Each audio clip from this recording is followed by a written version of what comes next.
Hello students, welcome to excellence classes.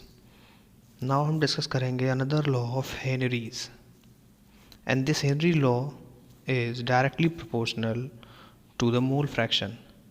Pressure is directly proportional to the mole fraction. This Henry law states that the partial pressure of the gas in the vapor phase is directly proportional to the mole fraction of the gas in the solution.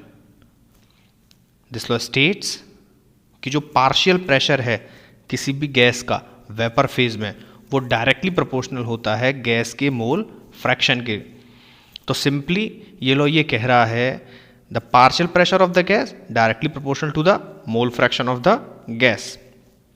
Partial pressure P is directly proportional to the mole fraction of the gas in the solution. So this is the law, very important law. और इस law पे आपको numericals भी लगाने होंगे, तो उसको कैसे शो करेंगे हम एक्सप्रेशन में. P is directly proportional to X, और जब आप प्रोपोर्शनलिटी का साइन हटाओगे तो KH आ जाएगा, और वो भी बताएंगे KH क्या है. So P is directly proportional to X and P is equals to KHX, where KH is proportionality constant known as Henry's constant. इस KH को हम क्या कहते हैं, हेनरीज कांस्टेंट कहते हैं. तो very important law, you have to learn it और it will be asked in your exams. P is equals to KHX, very important है. और इससे रिलेटेड कुछ पॉइंट्स अब समझना है हमें KH और X से. Higher the value of KH at a particular pressure, अगर KH की वैल्यू ज़्यादा होगी देन जो सॉल्युबिलिटी होगी गैस की वो लो हो जाएगी, क्योंकि यहाँ जो X है, जो मोल फ्रैक्शन है, वो हमें गैस की सॉल्युबिलिटी बता रहा है, और P जो है वो पार्शियल प्रेशर है, और KH हमारा हेनरीज कांस्टेंट है. तो अगर higher the value of the KH, अगर KH की वैल्यू हाई होगी then lower is the solubility of the gas in the liquid. Lower is the solubility of the gas in the liquid, यानी KH की value ज़्यादा है तो gas की solubility जो होगी वो कम हो जाएगी. और अगर KH की वैल्यू कम है तो गैस की सॉल्युबिलिटी ज़्यादा होगी, क्योंकि फॉर्मूले में हम देखेंगे तो X is equals to P upon KH, यानी X और KH जो है आपका मोल फ्रैक्शन और हेनरीज कांस्टेंट दोनों इनवर्सली हैं. सेकेंड देखिए, the value of KH increases, value of KH increases with increase in temperature. Temperature आप इंक्रीज कराओगे KH की वैल्यू इंक्रीज होगी. क्या इंडिकेट कर रहा है, indicating that the solubility of gases decreases with increase in of temperature, यानी कि टेम्परेचर आप बढ़ाओगे तो KH की वैल्यू बढ़ेगी. और वो हमने फर्स्ट पॉइंट में बता दिया कि अगर KH ज़्यादा होता है तो सॉल्युबिलिटी कम होती है, तो solubility of the gas decreases with increase of temperature. So this is very important point. If KH increases, temperature, on increasing the temperature KH increases, the solubility of gas decreases with increase of temperature. So जो second point है first से relate कर रहा है, तो दोनों बहुत important points हैं, conceptual questions पे based पूछे जाते हैं. Next में हमें limitation समझना है. तो हेनरी के दोनों लॉ आपको क्लियर हो गए होंगे. पहले वाले पार्ट में मैंने बताया था M is directly proportional to P, और अब देखिए लिमिटेशंस की बात करेंगे इस लॉ पे based. P is directly proportional to X, क्या लिमिटेशंस हैं. द फर्स्ट इज, कब कब ये अप्लाई होगा हमारा, the pressure should be low, pressure आपका लो होना चाहिए, and the temperature should be high. The pressure should be low and the temperature should be high. Simply हम ये कहना चाहते हैं gas should behave as an ideal gas. Gas आपकी approximately 99.9 तक आइडियल की तरह बिहेव करे, गैस आइडियल की तरह बिहेव करनी चाहिए. तो प्रेशर आपका लो हो एंड टेम्परेचर हाई होना चाहिए. प्रेशर आप बहुत ज़्यादा कर दोगे, ज़्यादा सॉल्युबल हो जाएगी गैस, वो आपका पहले वाला लॉ वर्क कर जाएगा जो मैंने पहले पार्ट में डिस्कस किया था. बट ये लॉ आपका तभी वर्क करेगा जब pressure should be low and temperature should be high. तो ये फर्स्ट लिमिटेशन हो गई, और gas should be behave as an like an ideal gas. Second, gas किसी भी कंपाउंड फॉर्मेशन में नहीं जानी चाहिए, मतलब किसी तरह का एसोसिएशन और डिसोसिएशन सॉल्वेंट में ना हो. The gas should not undergo compound formation. Right कर रहा हूँ मैं। The gas should not undergo compound formation और डू नॉट अंडरगो एसोसिएशन और dissociation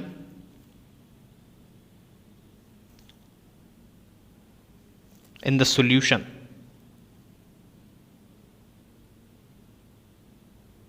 With the solvent in the solution.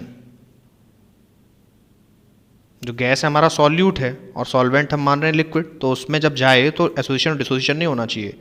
The gas should not undergo compound formation with the solvent, तो यहाँ solute solvent की तरह बताया है। The gas should not undergo association और dissociation in the solvent. Solution तो बाद में बनेगा जब सॉल्यूट पहुंच जाएगा। तो वेरी इंपॉर्टेंट है ये हेनरीज लॉ आपका। states that the partial pressure of the gas in the vapor phase is directly proportional to the mole fraction of the gas in the solution. partial pressure जो है आपका, partial pressure फिर सुनिए ध्यान से, partial pressure directly proportional होगा mole fraction of the gas के। तो higher the value of KH, lower is the solubility। Value of KH बढ़ेगी टेम्परेचर बढ़ाने पे, लेकिन सॉल्युबिलिटी गैस की आपकी डिक्रीज कर जाएगी। तो KH की वैल्यू आप बढ़ा रहे हो but solubility of the gas decreases with rise in temperature. इसको हमने पहले भी डिस्कस किया था और फर्स्ट पार्ट में जैसा कि हमने बताया कि इन्वर्सली है, तो कॉन्सेप्चुअल क्वेश्चन इससे आज किए जाते हैं। तो बहुत इंपॉर्टेंट पॉइंट है दोनों। ये लिमिटेशंस की बात करेंगे। लिमिटेशंस वेरी इंपॉर्टेंट है, आती हैं एग्जाम में। Pressure should be low and temperature should be high and the gas should behave like an idol gas and the gas should not undergo association और dissociation in the solvent.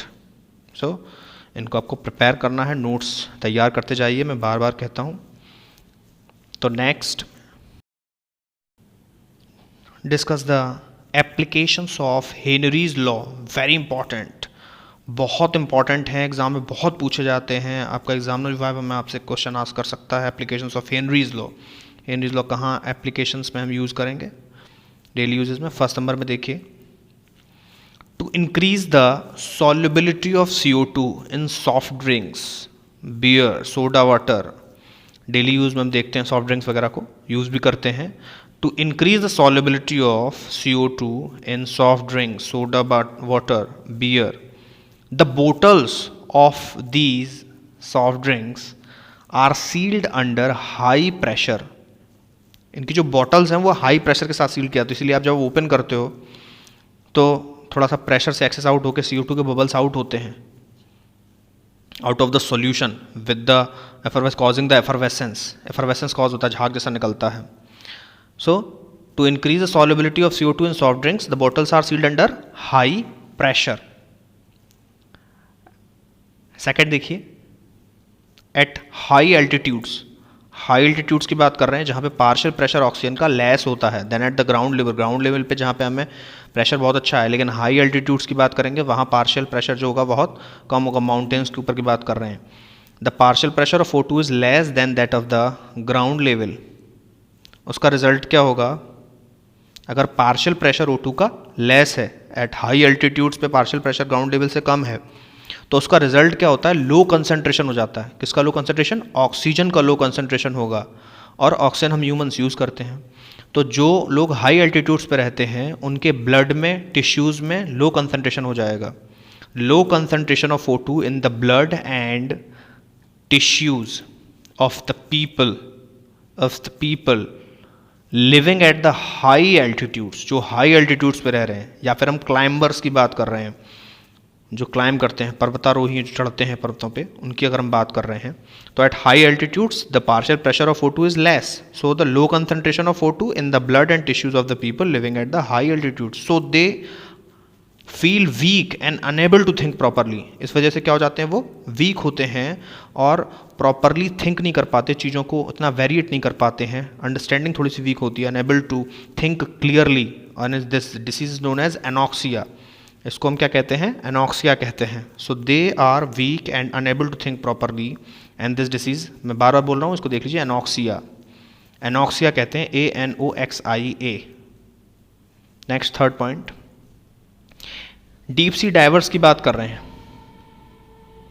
To avoid the condition of bends, जो deep sea divers हैं bends की condition को avoid करने के लिए compressed gas का use करते हैं। कंप्रेस्ड गैस का यूज करते हैं स्टूडेंट्स फॉर ब्रीथिंग।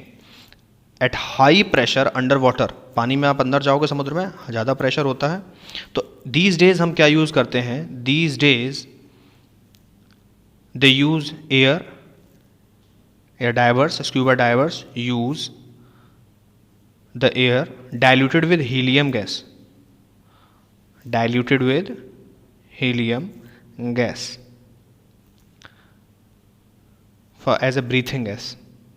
compressed है, compressed air के फॉर्म में यूज़ करेंगे। अभी इसका कंपोजिशन में लिख रहा हूँ यहाँ पे।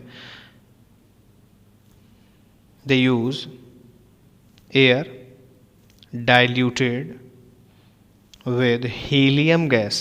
तो हीलियम, नाइट्रोजन और O2 तीनों मिक्स रहेंगी।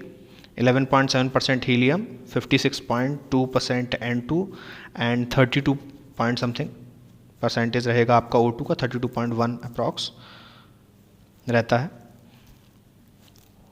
हीलियम हम क्यों प्रेफर कर रहे हैं, because of the lower solubility of helium in the blood than in nitrogen. Nitrogen के कंपैरिजन में हीलियम की सॉल्युबिलिटी ब्लड में कम होती है।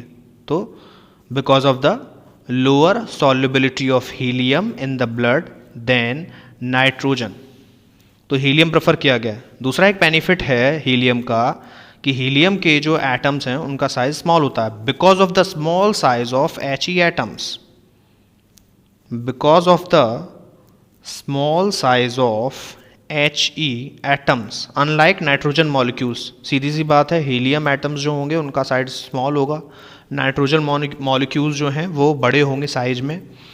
सो सिंपली हीलियम का ये एक बेनिफिट है, इसीलिए हमने हीलियम को मिक्स किया है इस air diluted with helium used as a breathing gas में।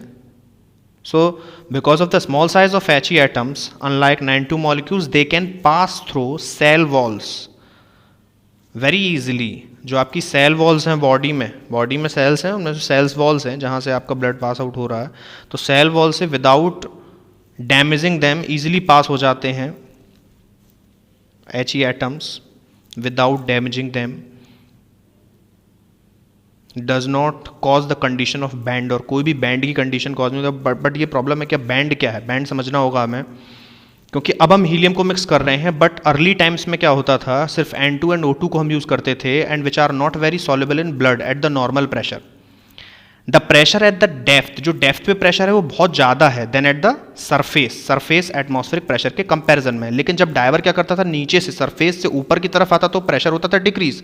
सो N2 comes out the body very quickly, N2 बहुत तेजी से बॉडी से बाहर आती थी, फॉर्मिंग द बबल्स फॉर्म हो जाते थे। कहाँ पे, ब्लड स्ट्रीम में बबल फॉर्म हो जाते थे। ग्राउंड लेवल पे प्रेशर कम है, प्रेशर बहुत ज़्यादा है, जब ऊपर आएंगे डाइवर प्रेशर कम होगा तो N2 बाहर आएगी, बबल्स का फॉर्म करेगी, और these bubbles restrict the blood flow.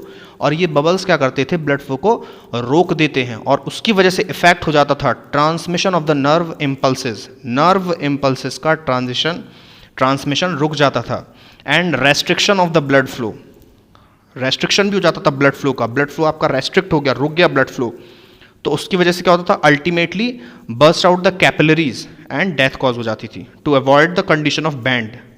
अब हम क्या यूज़ करते हैं, या scuba divers helium mixed with N2 and O2 use करते हैं। हीलियम को भी हमने इंक्लूड कराया है, स्मॉल साइज होता है हीलियम का और लोअर सॉल्युबिलिटी होती है ब्लड में। So by this way we avoid the condition of the band, so avoiding the restriction of the blood flow. Now some conceptual questions we have to do. Some conceptual questions, concept बिल्कुल clear हो जाएगा आपका about these topics which I have explained। तो question 1 जो हम consider कर रहे हैं वो क्या है, at the same temperature hydrogen is more soluble in water.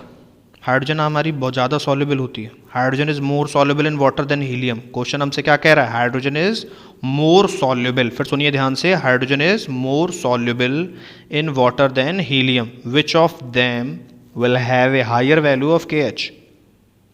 इनमें से हायर वैल्यू ऑफ KH का किसका होगा, मतलब हाइड्रोजन और हीलियम में से किसके लिए KH की वैल्यू ज़्यादा होगी अगर हाइड्रोजन हमारी ज़्यादा सॉल्युबल है। तो मैंने बताया था कि सॉल्युबिलिटी और जो KH हैं दोनों ही आपके इन्वर्सली हैं। So according to the question अगर हाइड्रोजन मोर सॉल्युबल है और सॉल्युबिलिटी और KH अगर इन्वर्सली प्रोपोर्शनल होते हैं तो हाइड्रोजन के लिए KH की वैल्यू कम हो जाएगी, और क्योंकि हीलियम आपकी लेस सॉल्युबल है in compare to the hydrogen, तो helium will have higher value of the KH। Helium की जो वैल्यू होगी वो हायर होगी KH के लिए, क्योंकि हीलियम की सॉल्युबिलिटी कम है, और ये हेनरीज ने बता दिया था P is equals to KH x से कि P upon KH is equals to x। x यहाँ mole fraction of the gas है, मतलब सॉल्युबिलिटी ऑफ गैस को रिप्रेजेंट कर रहा है, KH के इन्वर्सली है।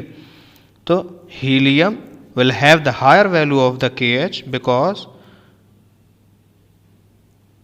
it is lower soluble. So if the gas has the more solubility, its KH is lower. वो किसका होगा? हाइड्रोजन का।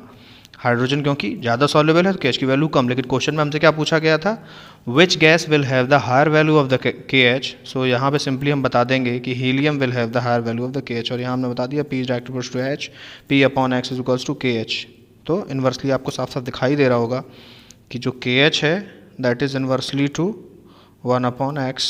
आप शो कर सकते हो मैथमेटिकल रिप्रेजेंटेशन, बहुत आसान से कॉन्सेप्चुअल है, based on the law explained earlier bye me. So question number 2 जो कॉन्सेप्चुअल हम लेके चल रहे हैं वो भी बहुत आसान सा है कि डिसोल्यूशन ऑफ अमोनियम क्लोराइड की बात करेंगे। The dissolution of ammonium chloride in water is endothermic process. Endothermic process है। What is the effect of temperature on its solubility?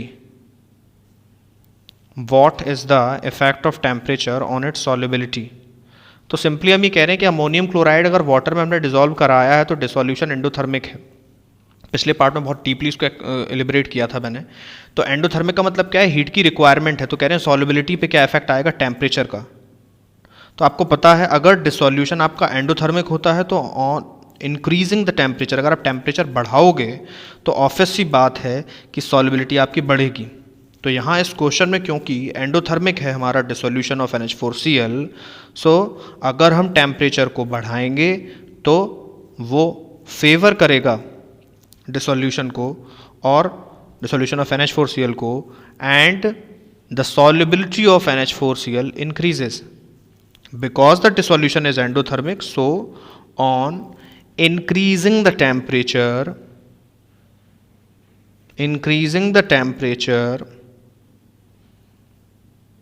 the solubility of NH4Cl will increase। solubility NH4Cl की increase हो जाएगी। सीधा सा है कि एंडोथर्मिक है ये प्रोसेस हमारी। तो यहाँ पे ये डिसोल्यूशन एंडोथर्मिक है, हीट की रिक्वायरमेंट है, तो सॉल्युबिलिटी NH4Cl की इंक्रीज होगी ऑन इंक्रीजिंग द टेम्परेचर। तो बहुत आसान से क्वेश्चंस थे ये आपके। एंडोथर्मिक के लिए एक चीज़ आपको दिमाग में रखनी है, हीट की रिक्वायरमेंट है। It is required for reaction to be proceed, very easily proceed हो जाएगी। So with the rise in temperature, वही बात जो भी बताई थी, with rise in temperature NH4 की जो सॉल्युबिलिटी है वो इंक्रीज होगी। NH4 solubility increases.